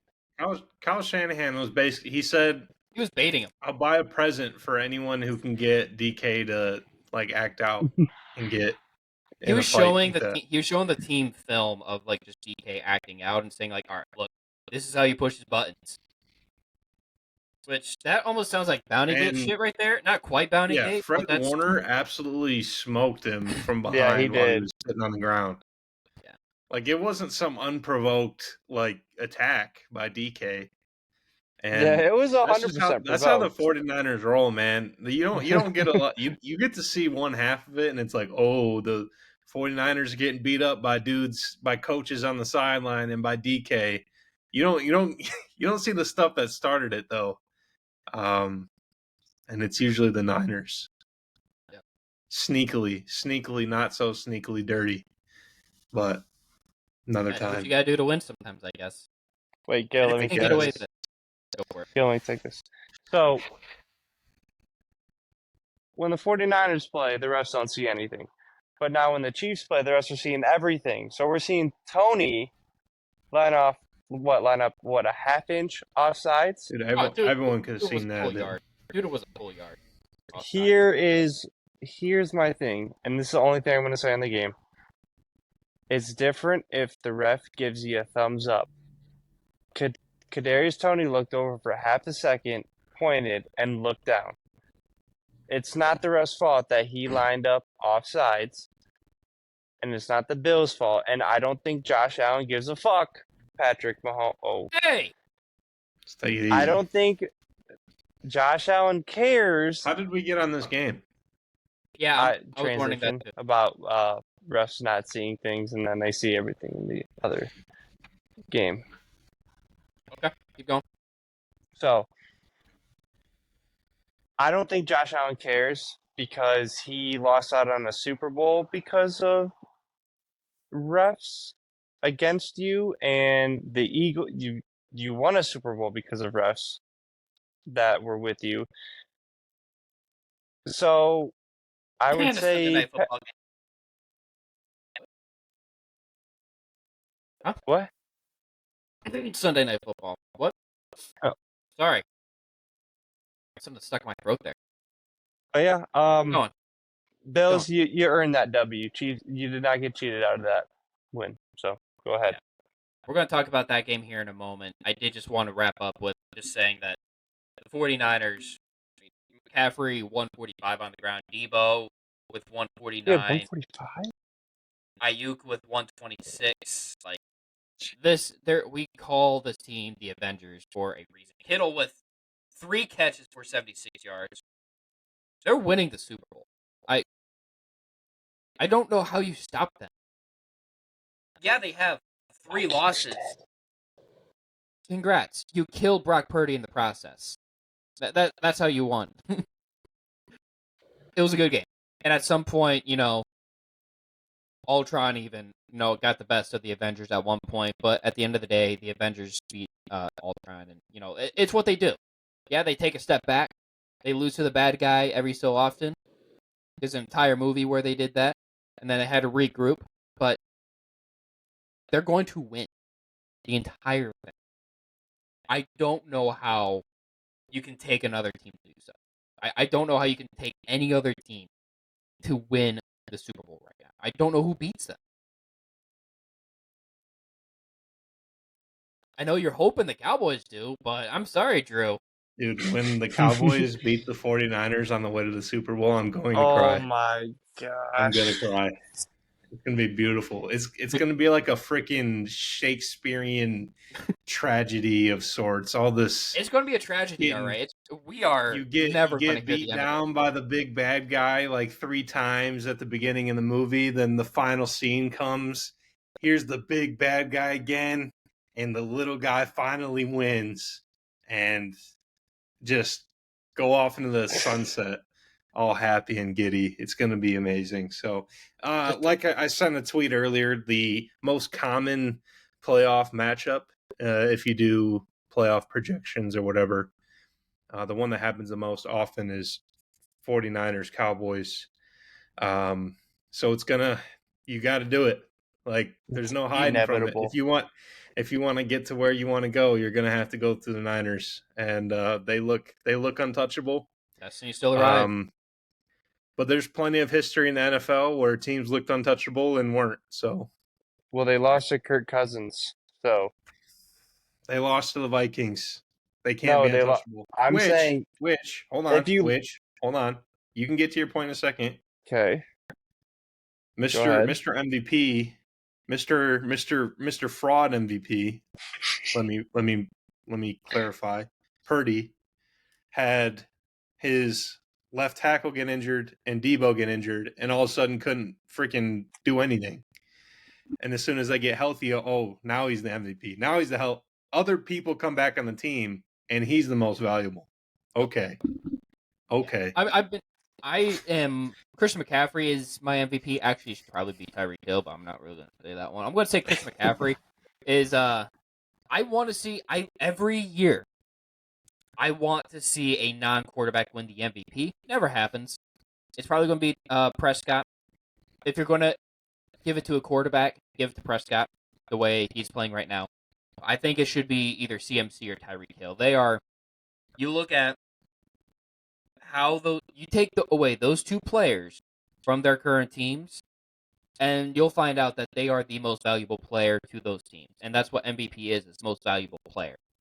If you take away Brock Purdy from the 49ers, they're still going to be the 49ers. Yeah, maybe they don't put up as many points. But I love Brock Purdy. I do. I think he's a top 15 quarterback or so, maybe. But if you take him off the 49ers, you can put a lot of other quarterbacks in where he's sitting right now, and they're still going to win games. Take Christian McCaffrey away from the 49ers, maybe not so much. I mean, they're not going to put up nearly the amount of points. That's a huge part of that team. And then same with Tyreek Hill. We saw, which we'll get to, if you take away Tyreek Hill from the Dolphins, they're not the same. That's what MVP is. That's why I think it should go to one of those two guys, not a quarterback. But I digress. The last thing that the 49ers don't have going for them, no team that has lost to Kirk Cousins has ever won the Super Bowl. So keep that, Drew, when you do play them, keep that in mind. Perfect. They lost to Kirk Cousins. They got Chiefs. shit on by Kirk Cousins. Let's be accurate. All right, so Cam mentioned this game. The big controversy out of this game was, it was a cool play. Travis Kelce lateraling it back to Kadarius Toney, but Kadarius Toney Gonna get him into the Hall of Fame, apparently. Yeah, that's the reason for Travis Kelce He's not getting in anymore. Not anymore. But I do agree, Cam. The Bills did deserve to win this game. They were the better team throughout most of it. Would it have been cool for the Chiefs to win on a play like that? Yes. But all the bitching, all the moaning, I've lost some respect for this team in general, for Mahomes, for Reed, for after the game instantly blaming the refs. When you've had the refs on your side. I mean, Cam at one point on this exact podcast, I think it was after the Jets game, put on a helmet, had his girlfriend beat the crap out of him, and was like, you know what, the refs are going to get away with that. He demonstrated what the Chiefs were getting away with. That's somewhere in the archives at Party Chat Sports. It's in one of those videos. The Chiefs are constantly getting away with this stuff, and yet when it doesn't work out in their favor, they're the ones complaining. That is such a weak move. And Tony, we're taught, Cam and I know this, we are taught in high school. You step up to the line. Ref, good? Okay. That's what you do every time as a wide receiver. You step up, you get set, you look where the ball is, you check with the ref. Am I on the line? No, I need to get back a little bit. Okay, I'm going to get back. That's what you do. You have to check with the ref. You know that as a wide receiver. You're just looking. You don't check. He didn't, the video of Tony looking at the refs, oh, he checked. I just saw him move his head. He didn't check. He didn't. Does it suck that cost a big play? Yes. Does it suck that it happens frequently and that we even saw it the next night with Jalen Waddle apparently lining up offsides and the refs not calling it? Yes, the refs need to be more consistent. But the bitching and saying that the refs cost you the game, no, you had 59 other minutes in that game to go out there and win it. There was more time for you to go win that game and you did. That's why I hate blaming refs for wins and losses, because there's 60 total minutes in a game. The refs not calling one thing is not why you lost. In moments, it does seem like that, but there's entire half or entire game being played. The Bills deserve to win because they were the best team on Sunday. Yeah, the crying from Holmes and company is pretty embarrassing, and it's not even the call was not controversial. It should not be controversial. There shouldn't be this much conversation about it. I mean, he was clearly offsides. That's not even what was in question. The question that everyone's up in arms is, did the ref tell him to get back? And like you said, it's not the ref's responsibility. No. Unless you're looking at him and asking him, which happens if you watch an NFL game, if you watch any game, and you watch the receivers the whole game, at any level, you will see that almost every play because it's necessary. I mean, when you're that far off the ball, it's going to be hard to line up. And literally every single receiver you'll see play the game at any level looks, thumbs up real quick. If the ref gives you a thumbs up, all right, you're good. Or they'll tell you to scooch up, scooch back. Yeah. It's common practice. Happens every single play of every single game, every single level. It should. It didn't happen this game. That's on Tony. That is a penalty. That is every time should be a penalty. It's not. It wasn't. He wasn't even. It wasn't an inch. His big toe wasn't past the ball. Half his body was just about past the ball. That's my favorite part is the NFL. Like a lot of times, I side with the teams over the officiating. But when the officiating came out and said like, there's no discussion when the player is that blatantly offsides. Yeah. It was bad, and Mahomes was saying some stupid stuff like it didn't really affect the play, so they shouldn't have called it or something like that. It's like, dude, what are you talking about, man? So like, what? Yeah, a lot of times I have the stance of we should just let cool plays happen, and maybe I still take the stance, but still I'm not mad that it was called. I mean, it's blatant. Like we can't just start letting. Let the defender line up that far offsides then and see how you like it then. Or to the point of it didn't impact the play, how often do we get a defensive holding on the opposite side of the field that the ball was passed to? Yeah. Like, where's the flag? Defensive holding. Wait, that corner didn't hold. Oh, the opposite one did. It happens all the time. It doesn't matter if it start letting stuff go like that. Like, yeah, it didn't impact the play. And it doesn't matter. It's a penalty. The complaining to Josh Allen after the game, that is so weak. Dude, what is that, man? What's he going to do? That's embarrassing. That's embarrassing. Like, just take your loss. Sure, go yell at the media after the game, whatever. Don't go to the other team's quarterback and the other team and say what was that call? That was terrible. Dude, he doesn't care. Josh Allen's just like, what do you want me to do? Yeah. What do you want me to do? He was probably like, all right, bud, good game. All right, okay. I don't remember what he said. I don't know what he said either. I don't know if he said anything. He probably said what I just said. He probably said, okay. Yeah, good game. Yeah. Like, dude, like I said, it wasn't even controversial. It was a penalty. It's a penalty all the time, every single time. And to complain about that in that way, I think, and I see a lot of people saying this, maybe it's just an excuse for Mahomes, but maybe it has some truth to it where he's actually very mad at his receivers, but he can't be mad at them. So the next best thing is to be mad at the refs. Yeah. But it's every week where it's like Tony specifically or yeah, but it's Tony finds a way to lose the game or and insert Chiefs receiver here is basically losing them the game every week. The amount of times that Tony has been on the wrong side or on the right side, whatever, however you want to look at it, of these Chiefs losses. And there's a reason the Giants were willing to trade him for nickels. Yeah. He's lucky he had that punt return in the Super Bowl. Otherwise he had a touchdown unemployed. Too, but it was right on the goal line. Like it was just a perfectly designed play. The punt stands out because that was the longest punt in Super Bowl punt return in Super Bowl history. Hey Cam, welcome back. Jeez, I can hear you.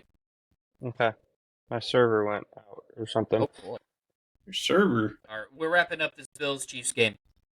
Any final thoughts on this? Still, quit crying, Mahomes. That's it. That's basically what we said. That's pretty much it. We spent a lot of time on that. We didn't talk much about the game, but I think that's pretty much a big takeaway. That's all that mattered. My only takeaway from this next one is that Brandon Staley needs fired, like gone yesterday. Mm-hmm. Like a month ago, last year, whenever. Now they ruined the preview you could have had with Kellen Moore. They ruined that by getting Herbert injured. Now he's out for the season. So now it does you no good, really, to see Kellen Moore as the head interim. So maybe it's some creativity, but yeah, you don't see what he can do with Justin Herbert as the head coach. Broncos win this one 24-7, bounce back victory for them. But again, my big takeaway is just get rid of Staley. Someday we'll record one of these podcasts and he will have been fired. It may not be. It hasn't happened yet. Nope.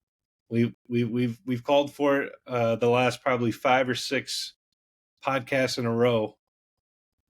Still to no avail. What I sent the other day after Herbert was out for the year said, well, Staley's confirmed for 2024 because they're just going to come back and say, well, your starting quarterback got hurt at the end of the year. How can you come back? No, get rid of Staley. Yeah, the Chargers should be in a much better spot than they currently are. Does anyone else have anything to add to this game? We got a lot. Good job, Quentin Johnson. Quentin Johnson, big caught a ball. He caught a pass. Maybe it's Herbert passes he can't catch. From the hockey stick. Needs Easton Stick to come in and start throwing them. All right, Drew. I know you've been waiting for this one. 33-13 win over the Philadelphia Eagles. Yeah, that's right. I got you. I'll give you your flowers this week. 33-13. Take it away. Yeah, so it's obvious this was a pivotal game for the season. This was a milestone for the Cowboys, after stomping a bunch of bad teams, which, as we've seen, is not an easy feat in the NFL. But anyways, like I said earlier, let's see it. Let's see it against a good team. So the Eagles come in. They're 10-2. Yeah, they just got whooped by the Niners, but who doesn't? They come in. They beat us earlier in Philly. Everyone knows that. So it was a pivotal moment of can you beat a good team? Can you beat one of the top teams in the NFC? And we did, and we did handedly, and we beat them. We scored 9 points in the second half. I think it was 24. It's 24-6 a half. No backup quarterbacks this time either. Dak versus Jalen. Yes. Yeah. Which was fun stat for you. Jalen Hurts, as an Eagle, has never won against the Cowboys in AT&T Stadium. Nick Sirianni, as an Eagle, has never won in AT&T Stadium. So go cry some more. I wish I had the meme ready, but dude, I need to get one of these bad boys with "Cry Eagles, Cry" on it. If I see something, if I see like a shirt, if I see a sign, I'm sending it to you right away. I'm gonna have to go on Fiverr or something and have someone make one for me. Anyways, couple things to note. I feel like the score could have been even higher for us. There we go. Look at that beautiful picture. That little crybaby. Yeah, look at him. Goofy. The score, I don't know if it was the play calling or what, or maybe the Eagles just played better defense in the second half, but it really felt like we left a little bit more out there in the second half. It got a little conservative, being up by a large amount. The most impressive thing, though, was Gilmore coming out of nowhere because A.J. Brown called him old. And he said, I'll show you, man. I'll show you who's old, and turned back into closer to his Defensive Player of the Year, skill set. So that was good to see. Bland, a lot of chirping at my boy Bland. I think he let up 8 yards this game. His main coverage assignment was Devonta Smith. I think when lined up on Devonta, it was something like 3 targets maybe for one catch for 6 yards, something like that, something minuscule. So good game from him. Micah, flu game, gets a sack on Lane Johnson. Dillon hates that that's going to be a double team, but when 2 offensive linemen block your defensive player, that is a double team. I know he doesn't know what that is because TJ gets blocked by tight ends, but that was a double team. He puts Lane Johnson on Hurts's lap and gets the sack. So that was good to see. The Eagles did not score an offensive touchdown. Not a single one. Not a single tush push into the end zone. No. That felt good. That felt good. It was a much needed win. Like I said before, it was can you beat a good team? Can you beat a team with a winning record? Can you beat the Eagles? Can you beat yada yada yada yada?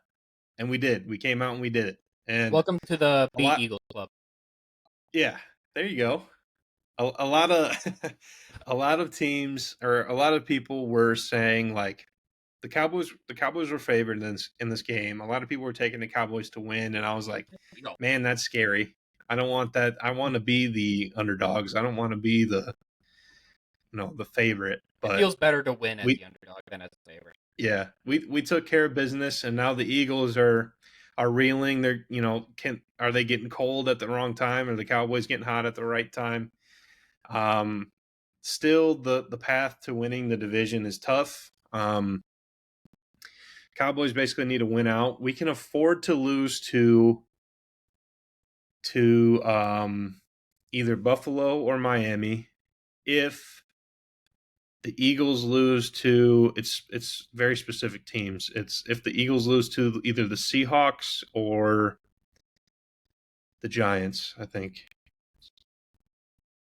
Because the Eagles only have NFC opponents left. They played the Giants twice, the Seahawks, and the Cardinals. Yeah. So there's a very specific way of technically the Cowboys can lose, and if the Eagles lose certain games, like technically the Cowboys can win. But basically it boils down to the Cowboys, for their NFC East hopes to stay alive, have to win out, and the Eagles have to drop one. Which is unlikely, not impossible. I think this week against the Seahawks should be a pretty good game, especially if Geno is playing. Eagles haven't beat the Seahawks in 15 years? I think that's what you said. 100%. So I'm huge Seahawks fan this week. Go Pete Carroll, he's the best. No, you just said that. I think it was since 2007. They haven't beat them. The Eagles' last one was 2008. What was I saying? Yeah, I don't think it's impossible, but it's just unlikely. And that is setting up for the dreaded rematch that I discussed earlier with the almighty Red Avengers. So still a good win. Still some good tests to finish the season by going to Buffalo in December. That'll be a good test there on how you perform on the road in a tough environment. Against the Bills' record is not a good description of how good they actually are. They're hot and cold. They can be really hot or they can be really cold. They're a good team who just makes the dumbest mistakes, and maybe that makes them not a good team, but still, that'll be a good test. Going to the Dolphins, who play pretty well at home most of the time. Playing the Lions at home, who we talked about their issues earlier, and then finishing up with the Commanders. So you have a stretch where if you can win these games, you should be at an all-time high in momentum, faith, morale, all that kind of intangible stuff. You're feeling good. You feel like you can beat anybody. You're winning games at the right time in the season. Going into the playoffs. If you start dropping some of these, you're kind of like the Eagles situation. You get into maybe you get into a losing streak. Maybe you lose to the Bills and the Dolphins would be terrible, or to the Lions. That would be a pretty hard hit on your hopes for the playoffs. But as it stands right now, the just energy surrounding the Cowboys is scaring me. It's very scary because it is an alternate universe where Dak Prescott is getting praised on on football TV shows and on Twitter and on all this different stuff. It is an alternate reality. It's an alternate reality where people think Cowboys are actual contenders. Obviously, they're not the favorites. The 49ers are, but still, there's people saying that the Cowboys have a chance. It's not impossible. It's not, oh, they're going to choke this year, and still can, and it's still possible. I mean, people forget that winning in the NFL is hard. Winning in the playoffs is even harder. It's a tough league. So, but the energy just feels different. Maybe it's an illusion. We'll find out. But I have high hopes. Dak is playing like an MVP. Mike McCarthy, hold on. Let me finish up with this. Mike McCarthy, dude. I was calling for his head after the 49ers game and after the start to the season because the offense looked, after Kellen Moore was the same thing. It was a high-flying, high-scoring offense. Mike McCarthy takes over, and all of a sudden it's slow, low-scoring, just didn't look very, very functional. After the bye week, and specifically after the 49ers loss, Mike flipped the switch. And that's something you don't see a lot is coaches changing, adapting. And all of a sudden you give the keys to Dak and you say, Dak, I have faith in you to make, some farther throws. Because everyone was talking about at the beginning of the season, after Dak's, huge interception season, Mike McCarthy doesn't trust Dak to throw the ball around. And after the 49ers game, he said, no, we trust you. Take the keys to the offense. And it's been a huge difference since the bye week. And Mike McCarthy gets no respect in my eyes. He's nowhere near a favorite for Coach of the Year. This is our third double-digit win season in a row. That hasn't happened for the Cowboys since the 90s. So it is. He's been really impressive, and people aren't respecting it enough. I see like coaching like tier lists, and Mike's always in the middle. He's mid. He's below average. He's this, that, third. I just think he belongs a lot higher. I'm not saying he's the best coach in the league by any means. I mean, he still has his time management issues and all this other stuff, but I think he's done a really good job as far as seeing your weaknesses, seeing where you're going wrong, and being able to change it in the season. Not waiting to the off season to fix those issues. Not waiting till whenever, actually diving in and saying, hey, this is not working right now. We are going to change this instant, this week, going forward. This is how we're going to run. So I think he deserves much more credit than he's getting in. And really, I don't know if I'd give him Coach of the Year, but he should be in the conversation at least. He should definitely be in the conversation. The only thing I'm going to add, because we got to get through these last two quick, the turnovers for the Eagles was definitely game-changing. Where they happened, the fumbles were costly. Like, the Eagles would be moving and then fumble. And that was a huge turning point. What was it, 2 or 3 fumbles? It's 3. 3. And they were all within scoring territory, if I recall correctly. So just that was huge, but the Cowboys were definitely the better team Sunday night. So big win, good win for you guys. I took the Cowboys to win. I think it's easy, or it's more believable when two powerhouses in a division, they play each other. I think they're going to split. You guys did. Now you guys kind of control your own destiny. Speaking of controlling your own destiny, Danny DeVito's cousin, Tommy DeVito. Okay, here for the family. Danny DeVito just rolls off the tongue better. It does. I'm just so used to saying Danny DeVito. I watched Always Sunny, and it's just Danny. But Tommy DeVito, the Italian stallion, dude has his mob boss agent on the sideline. Dude, that's crazy. My favorite thing too they are the stereotypical Italians. You watch them, how they interact, they're kissing each other on the cheek like Italians do. Whenever I think of what would it be like if an Italian family had a starting quarterback in the NFL playing in Jersey. That's exactly what I'm getting. And he's coming out like of the tunnel, like to the Sopranos theme song, like the intro.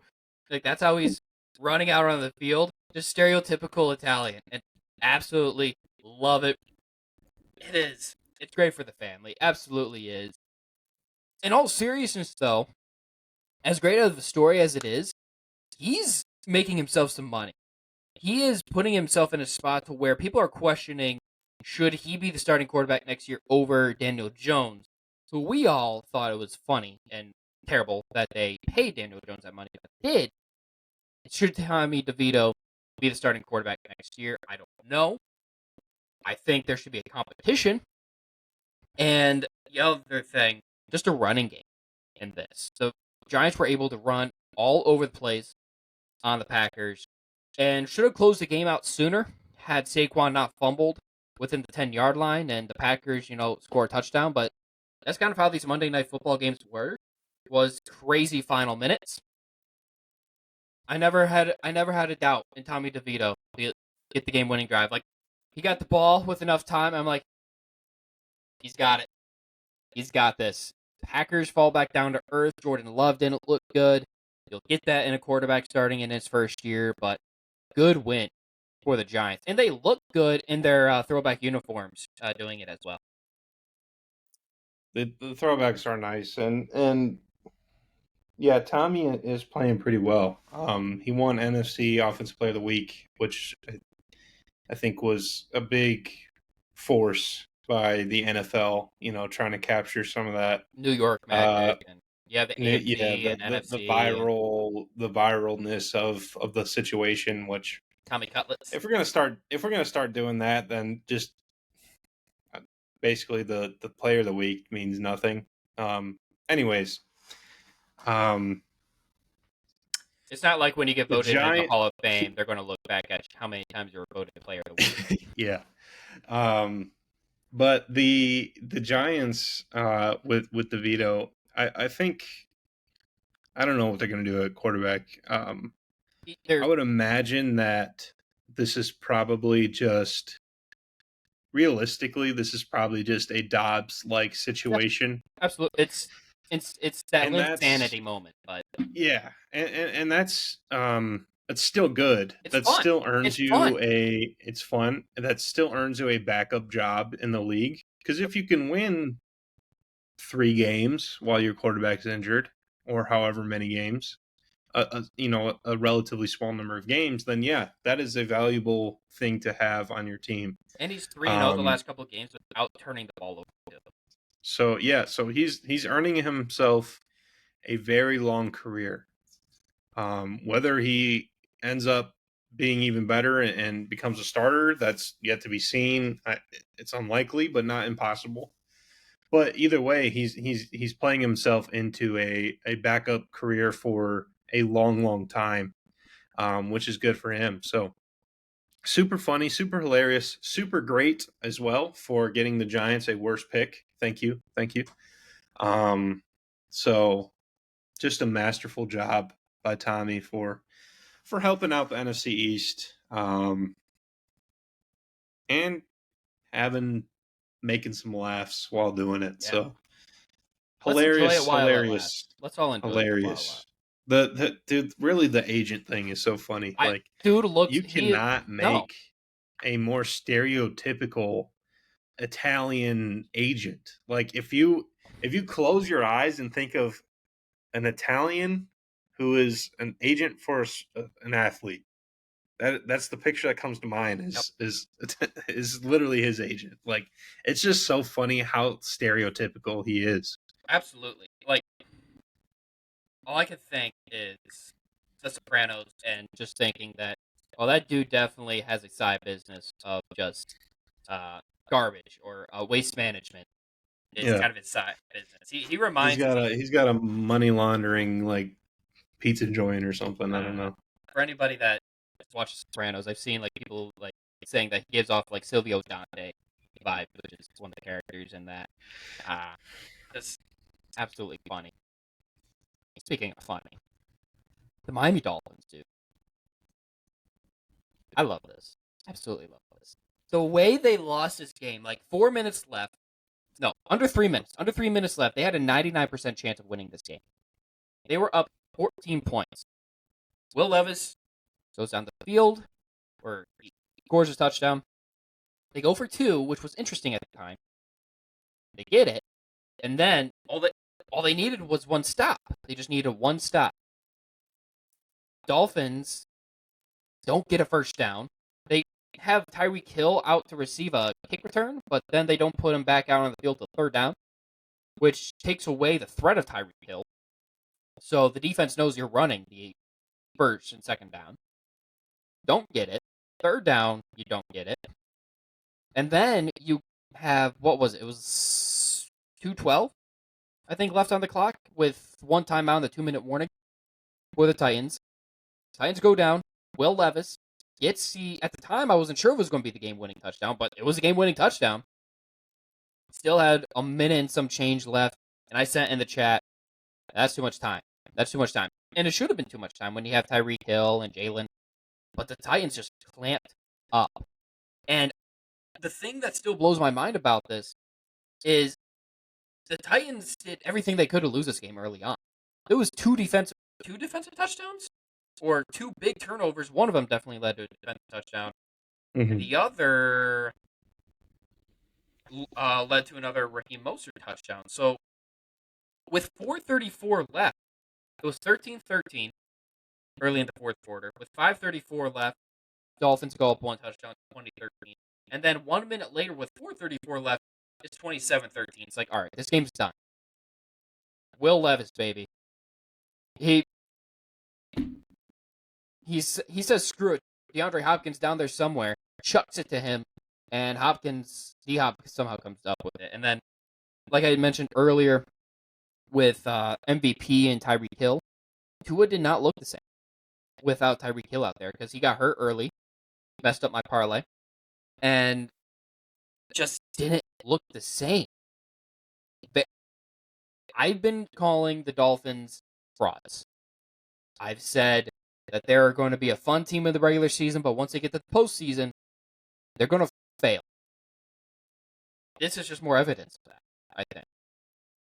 They're not built for primetime, playoff, lights, and this was even at home then. So that's pretty much what I have to say. Good for Will Levis and the Titans to do the unthinkable, because they were 14-point underdogs too.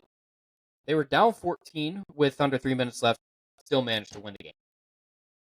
Yeah, it was funny. My coworker, before I left on Monday, he was like, hey, what do you think of the Monday night games? And I said, Dolphins by 1 million and Packers by 13. So I hope he didn't take my advice. The Dolphins, man, they're like you said, they're kind of under the same scrutiny that the Cowboys were. It was, all right, you can beat all the bad teams in the world by 50, but what can you do against a good team? And this wasn't even against a good team. This was against a bad team. And they still couldn't get it done. 5-8. The Titans are 5-8 after the win. Yeah. So this could not be a worse loss for the Dolphins at a worse time when, like I said, you're trying to get to a point where you're proving to yourself and to the world that you can be a good team. You can beat whoever when it comes to it in the playoffs. And maybe they were looking too far in advance and they get caught up in a trap game. Who knows? But what I do know is they lost, and they lost in a way that should not happen to a playoff team. Like you covered, they had a 2-score lead with very, very little time on the clock. And if you're a playoff team, you have to be able to chew some clock and have a little time of possession and be able to stack a couple first downs to put the game away. And they couldn't do it. And what was I going to say? Oh, I was going to talk about the Titans' decision to go for 2. A lot of people look at that and go like, That's pretty. That doesn't make sense. It's pretty ballsy, but that's actually like the analytical recommendation You go for it is there if so that you have a you go chance to for win, you go or for two you go for two first. If you need two touchdowns, you go for two first, because if you don't get it, you're going to have to go for it again anyways. If you do get it, then all you need is a touchdown, extra point, and it sets you up to win the game in and not need overtime. It is always recommended, if you can or if you can try, and this sounds dumb, but to try to win the game, to go for the win in regular. in normal time. Yeah, you don't overtime, especially in the regular season, where if there's no, both teams get a chance. That new rule is only for the playoffs. So if the Dolphins get the ball, they could very easily go down and score a touchdown. Obviously, they were having trouble at the end of the game, but you go in overtime, everyone gets a break, everyone come back out with a little bit more energy. So really, it was the right decision. From an analytics standpoint, I know not everyone's on board with all that mumbo jumbo, but it makes sense to me, and it worked out. And that's when you're a team, a 14-point underdog. That's the kind of stuff you have to do. That's the kind of stuff you have to do. You have to go for the win. You can't. And the Commanders did it earlier this year against the Eagles. They did the opposite. Yeah. I felt like they had a chance to be more aggressive, to go for the win. They chose not to. Eagles beat them in overtime. That's exactly, that proves why the Titans were smart in doing what they did. Yeah. When you're fighting, when you're, like I said, when you're the underdog, when you really don't have anything to lose, you just go for the win. Just go all out, be aggressive. And even if you're a good team, I mean, the analytics would still tell you to do the same thing. If it was the Ravens, the Cowboys, the 49ers, and the Titans situation, they would still tell you to do the same thing. It would be probably a lot easier to score, to move the ball, to play defense. But still, the situation still stands. So good by the Titans, good by Vrabel. Please come to Ohio State. Anyways, the Titans, man, they haven't really looked good all year. This was a big game for Will Levis. I think it's one of their first road wins. Got to slide some more. Yeah, one of their first. I think their last road win was sometime middle last year. As you were getting to the Will Levis slide. Will Levis needs to slide. He can, if he keeps folding Jalen Ramsey into a lawn chair.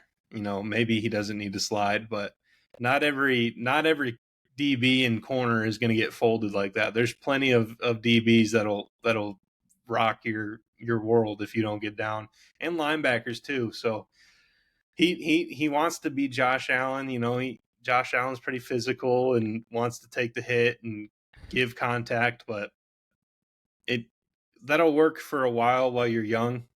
But those are going to start adding up, and we already saw with Anthony Richardson. I mean, they added up on him immediately. So,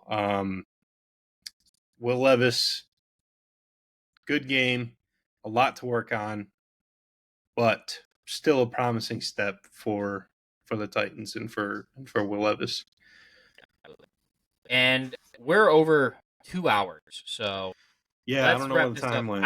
I didn't realize we were already at the 2 hour mark. So Dillon's going to be furious. He's going to have a heyday with us. Like, why'd you guys go over too much? And we're already taking up too much time here at the outro. But thank you everybody for joining us here at Party Chat Sports. We started with the entire crew, and then there were 2 of us. So hopefully week 15 is good for everybody. We'll try getting a parlay up. I think it's Dillon's week to do the parlay. Cam's parlay did not hit. By the way, just a quick tidbit on Cam's parlay. I do want to start by saying, or I do want to mention, that I did like Cam's parlay. I said in the chat that, I like Taysom Hill touchdown, anytime touchdown. I thought that was sexy. I thought that was good. And then 10 minutes later, I get a notification saying Taysom Hill out. So the parlay was dead before the before kickoff of the first game. But hopefully the parlay that Dillon cooks up this week doesn't end that fast. Make sure you watch that. Stay tuned for that this weekend at Party Chat Sports on YouTube. And we'll keep you up to date on our Twitter, X, whatever you want to call it, account at Party Chat Sports. But thank you, everybody, for joining us. We'll be back next week. Until then, have a good one. MV Prescott.